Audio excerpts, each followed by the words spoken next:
अभ्यास प्रश्न। बच्चे के विकास में उसके परिवेश का जो प्रभाव उस पर पड़ता है उसे हम पालन पोषण कहते हैं। पहला उत्तर सही है। परिवेश का प्रभाव मानव के प्रसव पूर्व, प्रसव के उपरांत, यहाँ प्रसव पूर्व आएगा, यहाँ पर प्रसव उपरांत, दोनों चरणों में बहुत ही महत्वपूर्ण है। तीसरा उत्तर सही है। शारीरिक एवं मानसिक विशेषताओं का माता पिता से संतानों में हस्तांतरण आनुवंशिकता कहलाता है। आनुवंशिकता के संदर्भ में निम्न कथन किस विचारक का है? तो ये जेम्स ड्रेवर का है। माता पिता से संतानों को प्राप्त होने वाले गुणों को कहते हैं वंशानुक्रम। दूसरा आंसर सही है। निम्नलिखित में से कौन सा किसी बच्चे पर आनुवंशिकता का प्रभाव है? विशिष्ट शारीरिक लक्षण, विशिष्ट बुद्धि, विशिष्ट चरित्र, तीनों हैं, तो ये चौथा उत्तर सही है। आनुवंशिकता तथा वातावरण परस्पर हैं, निर्भर हैं, पूरक हैं, सहयोगी हैं, तीनों हैं, तो चौथा उत्तर सही है। निम्नलिखित में से किस प्रकार के विकास पर आनुवंशिकता एवं वातावरण का प्रभाव पड़ता है? सामाजिक विकास, संवेगात्मक विकास, मानसिक विकास, शारीरिक विकास, सभी पर पड़ता है, तो चौथा उत्तर सही है। बालक के संपूर्ण व्यवहार की सृष्टि ... तो यहाँ पर आनुवंशिकता पहले में आएगा, फिर वातावरण आएगा। आनुवंशिकता और वातावरण की अंतःक्रिया द्वारा होती है, तो चौथा उत्तर सही है। बालक के सम्यक विकास के लिए निम्नलिखित में से किनका संयोग सर्वाधिक अनिवार्य है? तो उसके वंशानुक्रम और वातावरण का संयोग सर्वाधिक अनिवार्य है। यहाँ दूसरा उत्तर सही है। वातावरण वह बाहरी शक्ति है जो हमें प्रभावित करती है। किसने कहा था? रॉस ने कहा था। बच्चे उसी वातावरण में सीख सकते हैं जहाँ उनके अनुभवों एवं भावनाओं को उचित स्थान मिले। पहला उत्तर सही है। आप दिल्ली के किसी केंद्रीय विद्यालय में शिक्षक हैं। आपकी कक्षा का एक छात्र अफजल हिमाचल प्रदेश का रहने वाला है तथा एक अन्य छात्र सुदीप केरल का मूल निवासी है।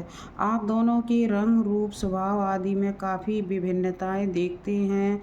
इसका प्रमुख कारण हो सकता है वातावरणीय प्रभाव।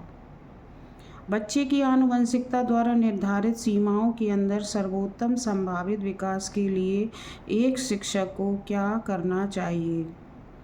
उस बालक के परिवेश में सुधार करना चाहिए। पहला उत्तर सही है।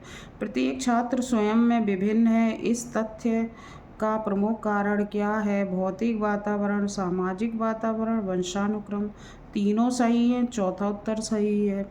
आपकी कक्षा का एक छात्र कक्षा में रोज अनुशासनहीनता करता है।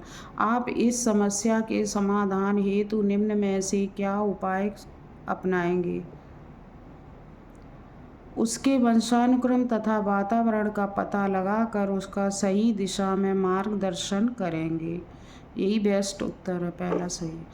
आज बाल अपराध की घटनाएं बढ़ती जा रही हैं जिसके कारण शिक्षण प्रणाली में जटिलताएं आ रही हैं। आपके अनुसार इसका प्रमुख कारण क्या है? दूषित वंशानुक्रम, दूषित सामाजिक वातावरण, दूषित परिवेश, ये तीनों कारण हैं, तो चौथा उत्तर सही है।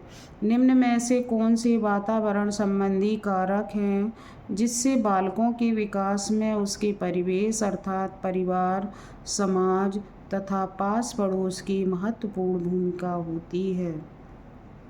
भौतिक कारक, सामाजिक कारक, आर्थिक कारक, सांस्कृतिक कारक, चारों होते हैं, तो ये चौथा सही है। विकास की वर्तमान विचारधारा में निम्नलिखित में से किसका महत्व है? केवल प्रकृति, केवल पोषण, दोनों का है, तो तीसरा उत्तर सही है। कथन ए, आनुवंशिकता एवं वातावरण के बिना बालकों के विकास की कल्पना की जा सकती है, गलत है। कारण आर, इनके संदर्भ में कहा जाता है कि ये दोनों आपस में इस प्रकार से जुड़े हैं कि इन्हें पृथक नहीं किया जा सकता, बिल्कुल सही। ए गलत है, आर सही है। कारण आर सही है लेकिन कथन ए गलत है, तो चौथा उत्तर बिल्कुल सही है।